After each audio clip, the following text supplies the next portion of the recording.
Bab 8 Menghindar. Sudah 1 bulan Papa Randy dirawat di rumah. Walau kondisinya semakin membaik tapi Pak Baskara tidak boleh banyak bergerak. Hubungannya Randy pun semakin baik dengan papanya. Pak Baskara sudah berulang kali menagih permintaannya kepada Randy. "Randy, sudah sebulan Papa menunggu. Kapan kamu membawa calon istri kamu ke sini dan mengenalkannya pada Papa dan Mama?" "Sabar Pak, sedang dalam perjalanan, nanti kalau sudah sampai pasti akan Randy bawa." Randy mencoba berkelakar dengan papanya. "Jangan banyak alasan kamu, secepatnyalah kamu menikah, mungkin waktu Papa tidak lama lagi." "Papa takut tidak bisa menunggunya," ucap Pak Baskara. "Hus, jangan gitu ngomongnya Pak, Papa pasti kuat," kata Papa. Seorang Baskara tidak boleh cengeng dan lemah. Barusan Papa menunjukkan kelemahan Papa. Randy berusaha memberi semangat pada papanya. Randy semakin terdesak dengan permintaan Papa. Melihat keadaan papanya, terkadang Randy takut tidak bisa memenuhi keinginan papanya karena sampai sekarang memang dia belum memiliki calon istri yang akan dia kenalkan pada papanya. Randy tidak bisa terus-terusan menghindar sementara kondisi papanya semakin lemah. Di perusahaan Baskara Corp. Dinda sudah sampai di lobi utama perusahaan tempat dia bekerja dan berjalan keluar menuju halte bus. Sudah habis jam kerja dan dia ingin segera pulang ke rumah. Hari ini dia sangat sibuk dengan pekerjaan yang semakin kejar tayang. Semua deadline-nya sangat singkat. Badannya pegal, rasanya ingin segera rebahan di kamar tercintanya. Saat sedang menunggu bus datang, tiba-tiba ada sebuah mobil yang berhenti tepat di hadapan Dinda. Pengendaranya keluar kemudian menghampiri Dinda. Betapa terkejutnya Dinda melihat pria yang keluar dari mobil itu adalah Ivan. "Din, aku mau bicara sama kamu, tolong kasih aku waktu untuk menjelaskan semuanya," Ivan memohon kepada Dinda. "Gak ada lagi yang harus dijelaskan, sudah terlambat. Semua sudah berlalu." Dinda ingin melangkah pergi. "Aku tahu kamu menghindar dariku Din, tapi tolong kasih aku waktu, aku ingin bicara sama kamu." Ivan mencoba memegang tangan Dinda. Dinda langsung menarik tangannya dan memegang erat tas yang sedang dia bawa. Bus yang ditunggu Dinda datang. Dinda berlari masuk ke dalam bus meninggalkan Ivan yang masih terpaku menatap kepergian Dinda. "Ah, sial, gagal lagi bicara dengan Dinda." Ivan meremas rambutnya kasar kemudian masuk ke mobil dan pulang. Derajat. Randy membuka handphonenya dan melihat ada pesan masuk dari Danu. "Danu, bro, hari Minggu datang ya ke rumah acara akikah anak pertamaku." "Randy, sebelumnya selamat sudah menjadi orang tua. Insya Allah aku datang." Hari Minggu pun tiba. Randy berangkat ke rumah Danu untuk menghadiri acara akikah anaknya Danu. Di sana dia bertemu dengan Rico dan Andin, istrinya yang sedang membawa putra mereka. Danu dan istrinya juga sekarang sudah memiliki anak, tinggal Randy sendiri yang masih jomblo. "Lihat Ren, aku dan Rico udah punya anak. Kamu gak iri lihat kami begini?" goda Danu, dan seperti dugaan Randy dia pasti mendengar ocehan receh dari temannya itu. "Udahlah dan pusing aku. Gak di keluarga saat bertemu kalian juga pertanyaannya sama. Pusing aku memikirkannya." Randy terlihat kesal. "Pusing kok dipelihara, ya wujudkanlah biar gak pusing lagi tuh kepala atas dan kepala bawah." Danu dan Rico terkekeh melihat tingkah Randy yang suntuk. Akhirnya Randy curhat sama sahabatnya. "Papaku sakit, sebulan yang lalu dia masuk rumah sakit karena pembengkakan jantung. Fisiknya semakin lemah karena faktor usia. Dokter tidak menganjurkan operasi, hanya minum obat dan jaga pola makan, tidak boleh stres dan capek. Pada saat dia terbaring di rumah sakit, papa memanggilku. Baru kali itu dia memperlihatkan sisi lemahnya pada kami anak-anaknya. Dia yang selalu keras dan tegas tiba-tiba meminta maaf padaku atas semua tekanan yang dia berikan padaku dan dia menarik semua tuntutannya.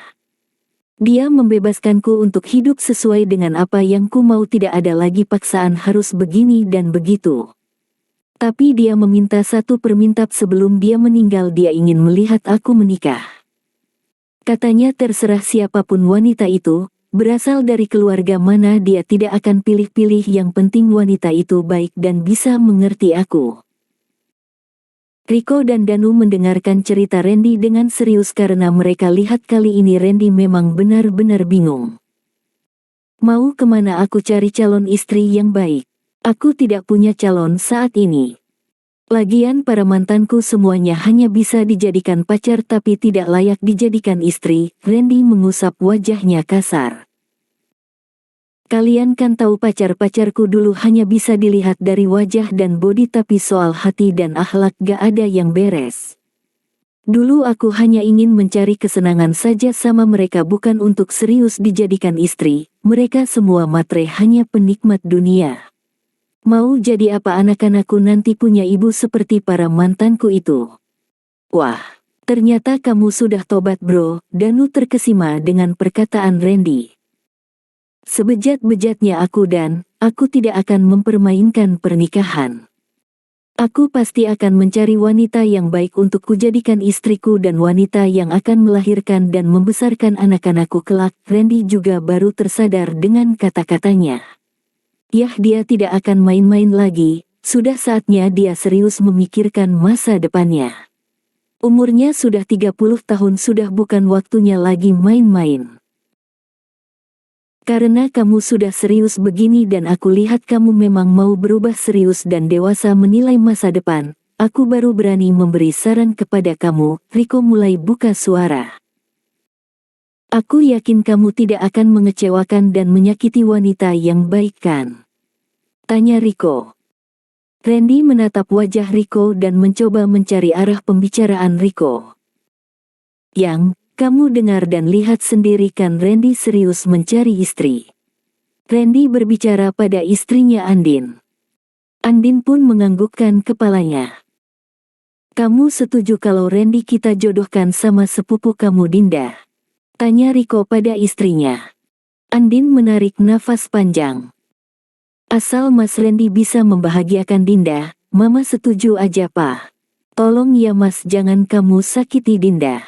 Dia sudah terlalu banyak menghadapi cobaan hidup. Saatnya dia bahagia sekarang, aku gak mau kamu menambah penderitaannya. Andin mulai bercerita tentang kisah hidup Dinda. Dulu waktu kuliah Dinda mempunyai pacar dan mereka pacaran lama sampai mereka masing-masing bekerja. Penderitaannya bermula pada saat papanya meninggal. Mamanya sakit dan tiba-tiba pacarnya juga memutuskan hubungan mereka karena keluarganya tidak setuju dengan keluarga Dinda yang pas-pasan. Mereka merasa Dinda tidak sekelas dengan keluarga mereka. Randy yang mendengar cerita Andin merasa emosi dan marah pada pacar Dinda yang tidak dia kenal. Aku sangat tahu pada saat itu Dinda sangat hancur. Cobaan datang bertubi-tubi tapi dia menerimanya dengan tabah.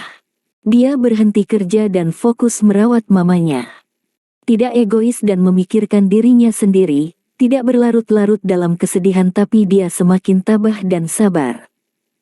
Bahkan dia semakin baik, dia semakin alim dan menutup auratnya. Andin yang menceritakan kisah hidup Dinda tanpa sadar meneteskan air mata. Nah bro, kamu sudah menemukan wanita yang baik sesuai keinginan terakhir papamu. Apalagi secepatnya lah bergerak. Danu memberi semangat.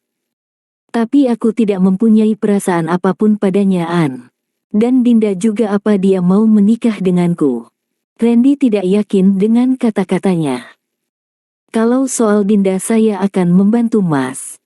Nanti saya akan bicara sama Dinda pelan-pelan, yang penting Mas memantapkan hati Mas untuk menuju jenjang pernikahan. Menikah cukup sekali Mas, tidak ada kata main-main lagi. Andin menatap suaminya Rico meminta bantuan. Benar Ren, aku yakin Andin bisa membujuk Dinda karena yang kutahu Andin dan Dinda sangat dekat. Walau mereka sepupu tapi sudah seperti saudara sendiri. Rico mencoba meyakinkan Randy. Cinta bisa dibangun seiring berjalannya waktu. Cinta bisa datang karena terbiasa Mas, ucap Andin mengakhiri. Randy menatap langit-langit kamarnya, kata-kata para sahabatnya tadi siang masih terngiang di telinganya. Benarkah keputusan yang akan aku ambil dan jalani ini? Kalau soal kebaikan Dinda sudah tidak perlu dipertanyakan lagi.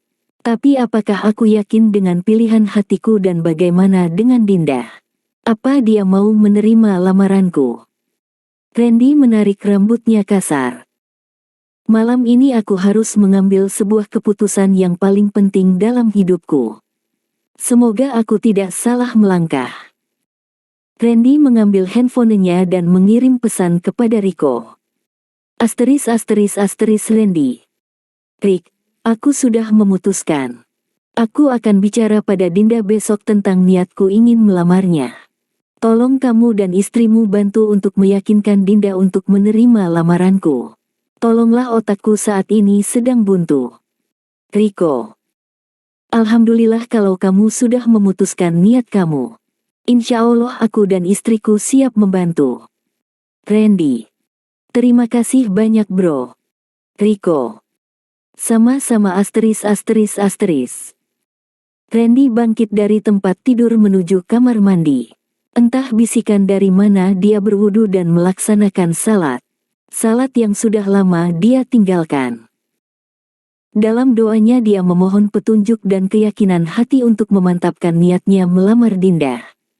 Semoga Allah mendengar doanya dan mengabulkannya. Dinda, nanti siang tolong kamu buat reservasi di restoran XYZ dan aku akan ajak kamu untuk jumpa dengan klien baru kita, perintah Randy pada saat Dinda selesai membacakan jadwal kerja Randy hari ini. Baik Pak, untuk acara jam berapa ya Pak? Tanya Dinda. Jam 12 saja. Pas waktu makan siang, Randy menatap berkas yang ada di hadapannya berusaha untuk menetralkan jantungnya yang dari tadi berdetak tidak karuan. Dinda melangkah keluar menuju meja kerjanya. Randy menatap tampilan Dinda hari ini dari dalam ruangannya yang bisa tembus pandang keluar. Hari ini Dinda memakai baju pink corak bunga, celana bahan kain warna hitam dan jilbab pink polos. Entah mengapa kamu tampak lebih cantik setiap memakai baju berwarna pink. Hari ini Randy tidak bisa fokus bekerja, dia sangat gelisah menanti waktu siang. Rasanya lebih tegang daripada harus meeting dengan klien membahas proyek besar dan memenangkan proyek tersebut.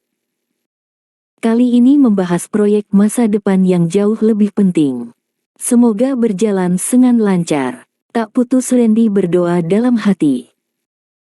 Jam menunjukkan angka pukul 11.30, Dinda masuk ke ruangan Randy dengan menenteng tas kecilnya. Sudah bisa kita berangkat Pak? Tanya Dinda. Randy yang hanya membuka-buka berkas di hadapannya tanpa satupun yang dia baca akhirnya menutup semua berkas itu kemudian memakai jasnya dan merapikan penampilannya. Dia harus terlihat sempurna hari ini demi masa depan hidupnya. Ayo, ujarnya pada Dinda, kemudian mereka melangkah menuju lift turun ke lantai bawah dan menaiki mobil menuju restoran XYZ. Sesampainya di restoran itu Dinda merasa aneh mengapa kliennya tak kunjung datang. Karena penasaran akhirnya dia bertanya. Kliennya sudah di mana Pak? Apa mereka akan datang? Tanya Dinda. Sebenarnya aku tidak ada janji dengan klien hari ini Dinda. Ada sesuatu yang ingin aku bicarakan pada kamu berdua. Dinda terdiam dan mulai merasa panik. Apa yang ingin bosnya ini katakan? Apakah dia ingin memecatku? Tapi apa salahku? Batin Dinda. Kamu cukup mendengarkan cerita saya saja, setelah itu baru kamu kasih jawaban. Randy memulai pembicaraan setelah Dinda menganggukkan kepala tanda dia mengerti. Sebulan yang lalu kamu mendengarkan kalau papa saya sakit. Dia punya penyakit jantung dan tidak bisa dioperasi lagi. Fisiknya semakin lemah, saya tidak pernah melihatnya dalam keadaan lemah seperti ini. Dia memohon satu permintaan pada saya, katanya mungkin ini adalah permintaan terakhirnya dan saya tidak bisa menolaknya. Randy menarik nafas panjang dan kembali bercerita. Dia ingin sebelum dia meninggal, dia melihat saya menikah. Saya pernahkan cerita ke kamu kalau papa saya adalah orang yang keras dan banyak tuntutan dan peraturan. Dinda menganggukkan wajahnya. Dia menarik semua tuntutannya pada saya bebas menentukan dan memilih hidup saya, apa yang saya inginkan. Bahkan dalam memilih calon istri saya boleh memilih siapa saja asalkan dia wanita yang baik. Hanya itu permintaan papa saya. Wanita yang baik. Dinda semakin bingung kemana arah pembicaraan Randy dan apa hubungannya dengan dia. Saat ini saya tidak mempunyai calon istri dan saya sedang tidak dekat dengan wanita manapun. Saya tidak tahu harus mencari wanita yang baik itu kemana. Sampai saya melihat kamu. Saya sangat yakin kamu adalah wanita yang baik. Dinda menahan nafasnya. Dia sangat terkejut mendengar kata-kata Randy. Apakah ini sebuah lamaran? Maukah kamu menikah dengan saya, menjadi istri saya? Tanya Randy. Saya tahu ini terkesan terburu-buru dan mendadak tapi saya tidak punya waktu banyak dan tidak tahu harus mencari wanita baik yang lain.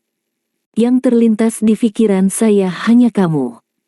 Kamu yang bisa menolong saya untuk mengabulkan permintaan terakhir papa saya. Randy mencoba meyakinkan Dinda untuk menerima permintaannya. Tolong jawab Din. Randy sudah tidak sabar mendengar jawaban Dinda. Bisa saya meminta waktu Pak? Akhirnya Dinda bersuara. Jujur saya sangat terkejut mendengar cerita Bapak. Saya tidak bisa memutuskan sekarang. Saya minta waktu Pak. Pinta Dinda. Terlalu lama Din, saya takut papa saya tidak bisa menunggunya, ucap Randy. Bagaimana kalau 4 hari Pak? Hari Jumat malam Bapak bisa datang ke rumah saya bertemu dengan keluarga saya dan utarakan keinginan Bapak pada keluarga saya. Apapun jawaban mereka saya harap Bapak bisa menerimanya dengan lapang dada. Dinda memberikan penawaran terakhir. Baiklah 4 hari. Saya akan datang ke rumah kamu seperti permintaan kamu. Randy dan Dinda kemudian makan dalam diam. Mereka bermain dengan pikiran mereka masing-masing. Waktu makan siang sudah mau habis mereka kembali ke kantor. Sore ini seperti biasa Dinda pulang dengan menggunakan bus umum. Dinda menunggu bus datang di halte dekat kantornya. Sebuah mobil kembali menghampirinya dan Dinda mengenal mobil itu. Itu adalah mobil Ivan. Bersamaan dengan itu bus tujuan rumah Dinda datang. Dinda langsung bergegas naik ke dalam bus. Hufet, selamat. Dinda menarik nafas lega. Sesampainya di depan gang rumah Dinda bus pun berhenti kemudian Dinsemda turun. Dari kejauhan dia melihat mobil Ivan mengikutinya dari belakang. Dinda berjalan kencang agar bisa segera sampai di rumahnya. Saat Dinda sudah berada tepat di depan rumahnya mobil Ivan pun berhenti. Ivan keluar dan menarik paksa tangan Dinda. Din tolong dengarkan aku minta waktu kamu untuk mendengarkan penjelasanku. Aku minta maaf Din atas kesalahanku dulu. Ivan setengah memaksa Dinda. Dinda menghentakkan tangannya dan terlepas dari genggaman tangan Ivan. Gak ada yang perlu dijelaskan dan dimaafkan lagi Van, semua sudah berlalu. Itu hanya masa lalu. Gak usah dibahas lagi. Dinda semakin kesal dengan sikap Ivan yang semakin kasar. Ivan yang ingin menarik tangan Dinda lagi tiba-tiba dihalangi Nanda kakaknya Dinda.